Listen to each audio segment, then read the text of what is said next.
President Donald Trump puts the smackdown on China with a 145% tariff. The markets are up, then they're down a little bit today. People are going crazy. Trump knows what he's doing. Trump doesn't know what he's doing.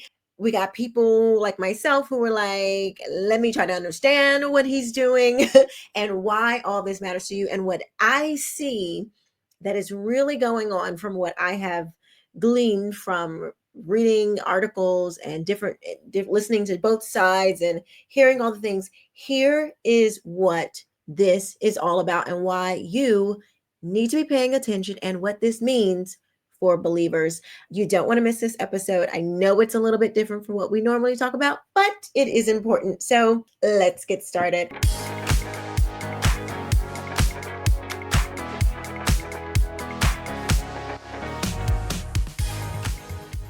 What's up, everybody? Welcome to another episode of The Quisha King Show. I'm your host, Quisha King. We're talking about tariffs. Now, I am a girl, if you cannot tell, and this is not something that I normally talk about, but this does affect the next generation, I think, more than we are really talking about. And what does this mean for believers? And what is this really all about? Why is this so necessary? Why would Trump do all of these things? He's supposed to be fixing the economy. Why is he blowing it up? So it seems. Okay, first of all, because we are believers, we know we don't have to panic. So don't be one of those people. Don't be a panicking, as Trump said in his Truth Social post. But let's try to get an understanding of what is actually happening. So we know the tariff thing is going back and forth. Trump said tariffs on pretty much everybody. And then he's like, unless you, if you don't retaliate, we can come around and maybe talk about these things once we get going here. Let's negotiate. So he's trying to bring people to the table. Countries like China, who have chosen to retaliate and try to double down on their mistreatment of American workers, are making a mistake. President Trump has a spine of steel, and he will not break, and America will not break under his leadership. He is guided by a firm belief that America must be able to produce essential goods for our own people and export them to the rest of the world.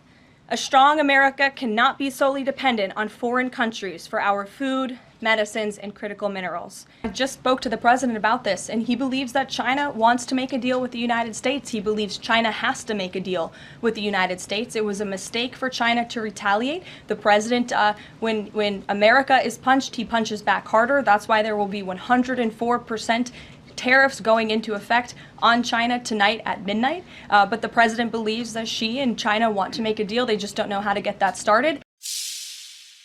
Then a few days later, markets going nuts, and China, who's like, okay, we're gonna counter, we're gonna retaliate.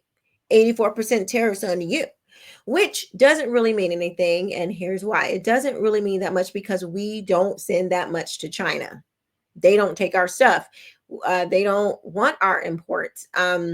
They want to keep us out of their market, but they want to be all up on and through ours. That doesn't sound very much like trade, like there's an exchange here. Europe said that they were trying to do some type of retaliation. I don't see that actually being, I don't know. It sounds like maybe it was just some talk. Now here we have today, Trump's like, not just 120, in total, it's 145% tariffs on China. Now, we have not heard, as far as I have seen, we haven't heard anything yet back from China, but they don't have as much leverage as they kind of want people to believe, because it's kind of, it's like, ooh, China, it's 1 billion people. Oh, China, we get all of our stuff from China. Literally. Oh, they have a decent military, they have puffed themselves up, kind of, making themselves look a bit bigger than what they truly are, from what I can glean. Most countries came to the table. Over 70 countries, 75 countries have come to the table, according to the White House, saying that they want to, have a talk. Let's take a look. We have many countries that are coming to negotiate deals with us, and they're going to be fair deals. And in certain cases, they're going to be paying substantial tariffs. As you all know, the president just put out a statement announcing an additional tariff on China. The tariff on China will now go up to 125% because China imprudently decided to retaliate against the United States. And as I said at the podium yesterday, when you punch at the United States of America, President Trump is going to punch back harder. In that same vein, we have had more than 75 countries from around the world reach out to President Trump and his team here at the White House to negotiate better trade deals for the American worker. Thank you. And we saw the successful negotiating strategy that President Trump implemented a week ago today. It has brought more than 75 countries forward to negotiate. It took great courage for him to stay the course until this moment. And what we have ended up with here, as I told everyone a week ago, they are in this very spot. Do not retaliate, and you will be rewarded.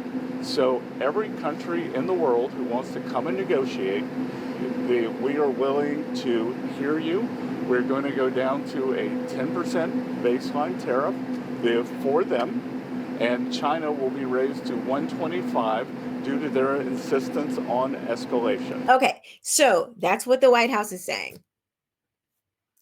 The whole reason why. Oh, and then so after that, Trump makes this announcement. Okay, we are pausing the tariffs on all these other countries for 90 days, except for you, China. Today there is a pause. So how can people believe your words today?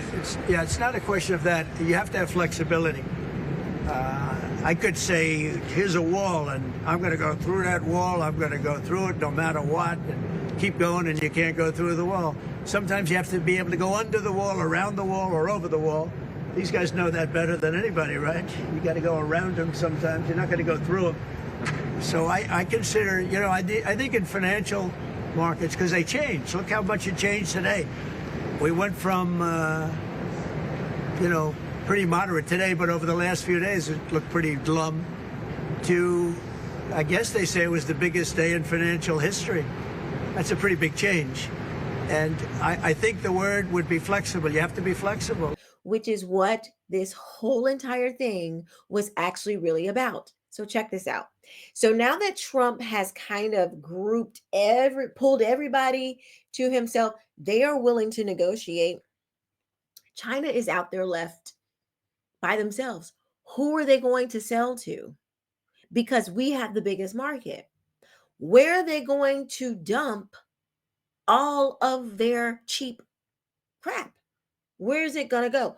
Who gonna buy it? And people still want dollars, so them sending their, stuff to a country that doesn't have the dollar, maybe they send it to Europe, but you're still not going to have a market like the United States. Let's just be for real. So since China is out there all by their lonesome, we are making these deals with other countries for things to be manufactured, some manufacturing coming back here, and just trying to get on an even playing field with everyone. The reason why the even playing field is so important is because it's kind of like this.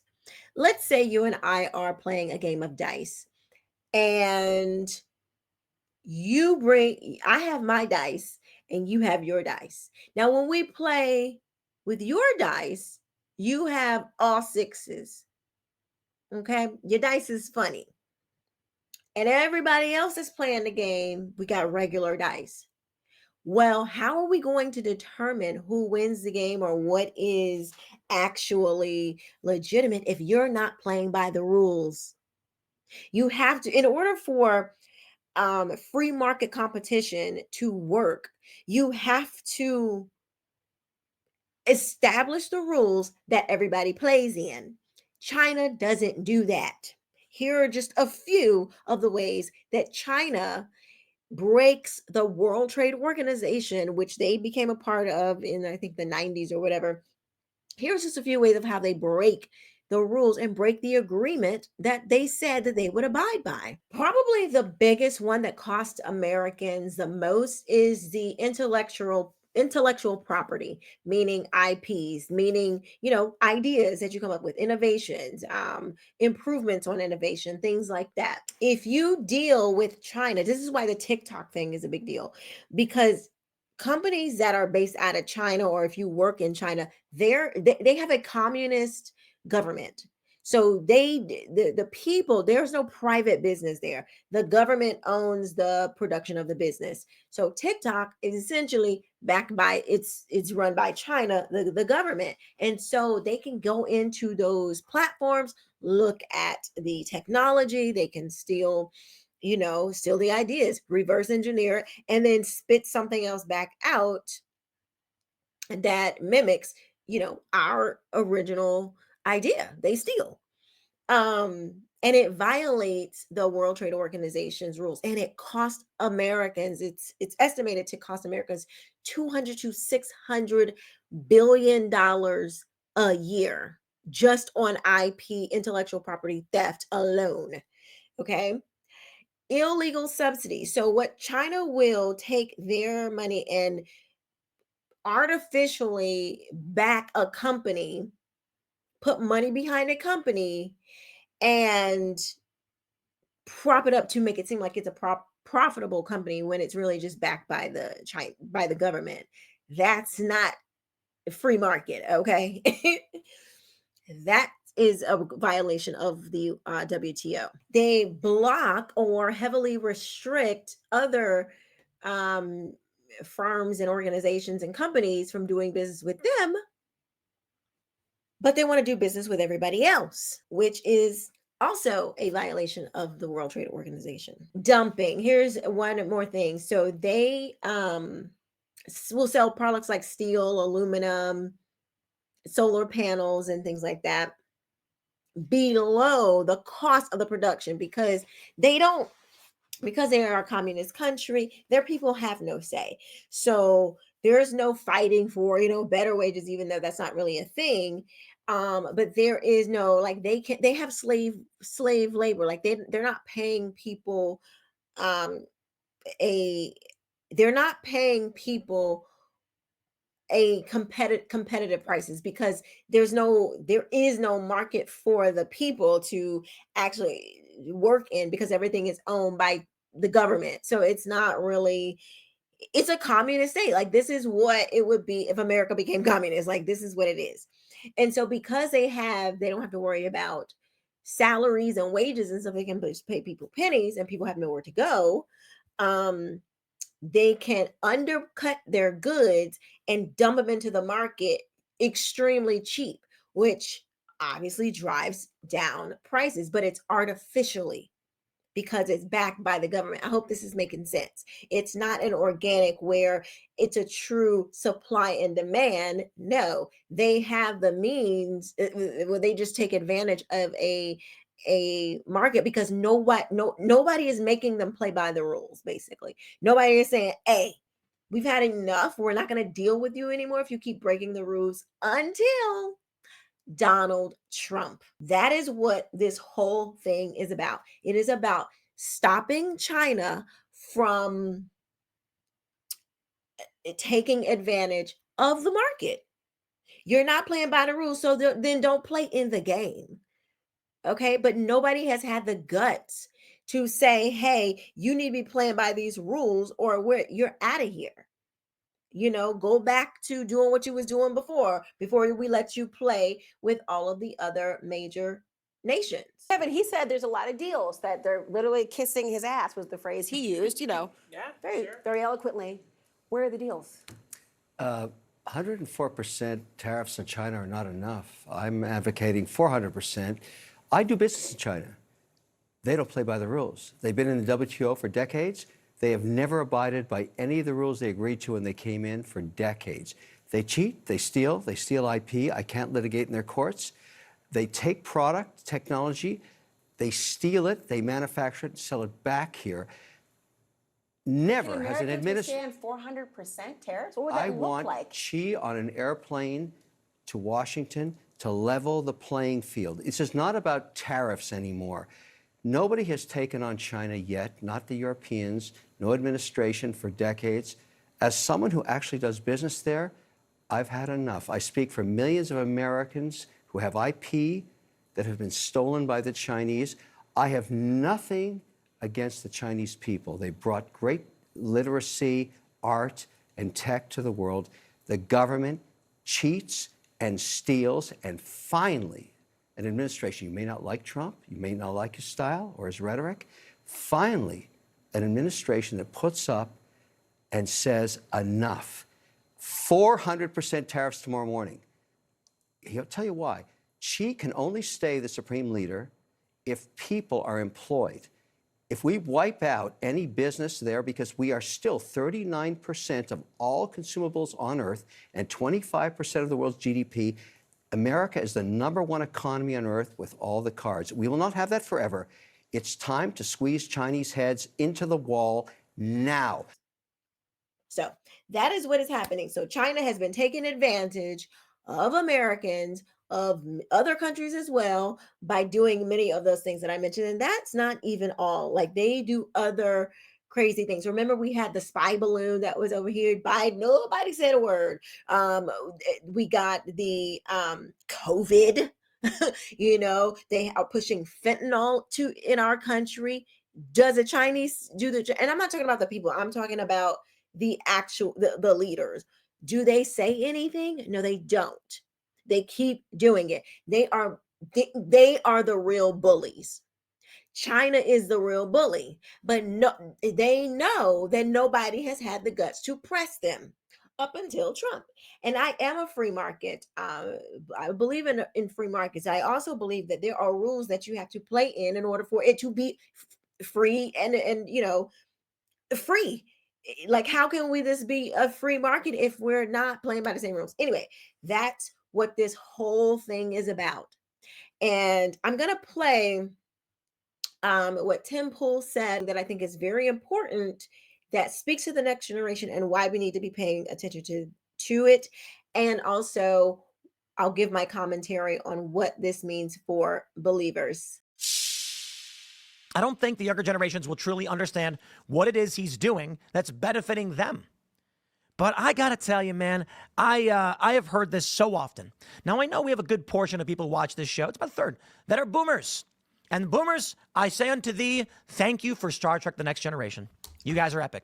But I also got to point out, the snowflake doesn't blame itself for the avalanche. And so while boomers overwhelmingly own homes and stocks and equities and have a wealth portfolio, Gen Z ain't got nothing, and they are 27 years old now. Right? They're younger Gen Z, don't get me wrong, but this is the point at which we should see home ownership spiking for Gen Z as they begin to start families and start building wealth, but they can't because housing in this country is too expensive, so they can't afford it. Both men and women have to work jobs in order to sustain themselves, so they're not settling down and having families. And I got news for the older generation. If Gen Z does not work and does not have kids, Social Security does not exist. And we can hear from the left all day and night where they say, oh, you will have some kind of deficit spending or a reduction in payments. No. That's a runaway train, baby. Someone has to make the products that the people on Social Security purchase. Someone has to maintain the homes and the properties of those who have retired. And you know what? I suppose back in the day when they were like, let's make the Social Security system, and people were having 3 kids or more, they said, we're fine. If it takes 3 new people entering the market to pay for one Social Security recipient, the birth rate just needs to be about 2.5. Well, now it's 1.3. And so that means in 10 or 20 years, your system is insolvent. It's not just about whether or not the money will be paid out in a reduced fashion. It's that someone has to do the job. So what do we see from Democrats? Mass migration, baby. That's unsustainable. You cannot have mass low-skill migration. You need low, mid, and high levels of skills to maintain an economy. This Band-Aid on a bullet wound ain't going to do anything. And that's the part that I think we're not thinking about too much. We're not thinking about the next generation. Who will be our leaders, our thinkers, our writers, our innovators, our scientists? What kind of country are we going to be leaving them if we just let China continue to just do whatever they want to do? Costs will continue to go up.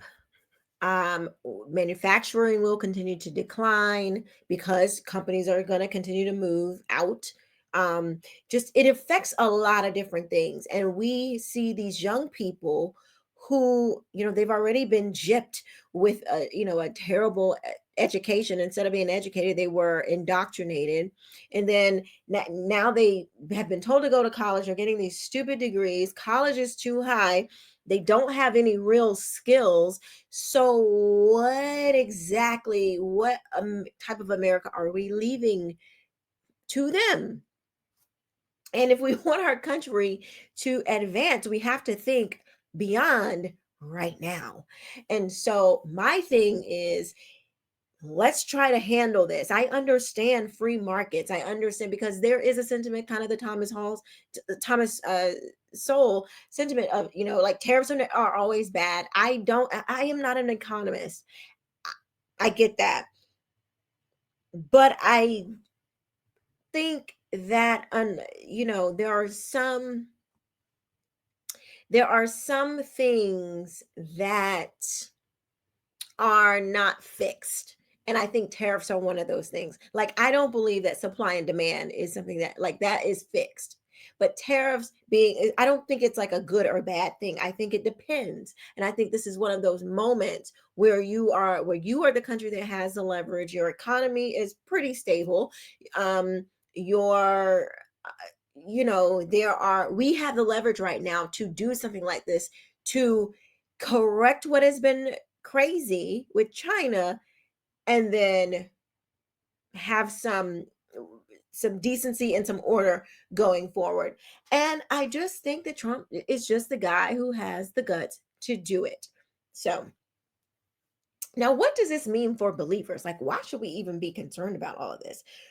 Because we should be concerned about all of this as believers is because the more America declines, the more we move away from, doing what is right, even though it's hard, like this China thing. It's a hard thing to do because it's like, well, I mean, who wants to kick the nest? Like, nobody wants to, like, what if it goes wrong? Nobody wants to be that person, um, all the things. But as believers, number one, we should not worry because we know that our King is sovereign. He is the King of Kings and the Lord of Lords. And if you abide in him and he in you, you will be fine. Okay. That's that. And hopefully you're teaching your children to depend on him as well. So they will be fine. But right now, we don't want more communist type things coming into this country. We don't want to be further demoralized. And I really sense that the more we ignore problems that we should have been addressing, the more demoralized we get. When we start taking on things head on, being responsible, taking accountability, doing what Christ would want us to do, we can regain some control of our nation and thus leaving a better nation for our children. Speaking of demoralization, seeing all of these Americans root for other countries really pisses me off, just quite frankly. I am tired of seeing these journalists, these politicians root for other countries just because they don't like Donald Trump. This is exactly what will tank your country. When other countries see that you have been so boring, if you think that rooting for somebody like China is a flex against the United States, you're not all the way together up there. A brutal regime who would crush you, who wouldn't think twice. And these black folks running around here talking about, oh, it's good. Let Trump learn a lesson, and all this kind of stuff. You think they want to hear anything about your blackness? You think they care about whiteness? America is the only place that will tolerate your foolishness, which is why we need to stop doing it. Because other countries, they see the divide. They don't care about all of that other stuff. You got to start thinking bigger beyond yourself. You have to think about what you're leaving to your children, what kind of life your children are going to lead. And if you are betting against America, the country you live, the greatest country in the world, the country that has pulled more people out of poverty, that has been welcoming to people of all races, that has done, incredible things for the world. Not saying that America is perfect, but if you're going to bet against your own country, especially being that you live in the United States and the country that you're, looking at bigging up is China, you need help. You don't love America. I'm not even going to say what I think should happen to you because my video might get taken down, but I think it's treasonous. I'll just say it like that. For people to be a part of the media or politicians and rooting for a communist regime. I mean, it is quite in line with the left. I mean, they love communism. They absolutely love it. So I see why they are attracted to it, but keep your mouth shut. Just be quiet. Do us all that favor. I am not an economist. I am a believer, though.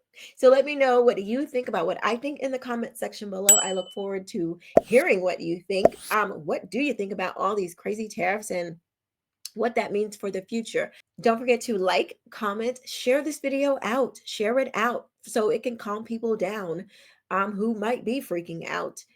And don't forget to subscribe. Thank you so much for watching. I will see you next time. Bye-bye.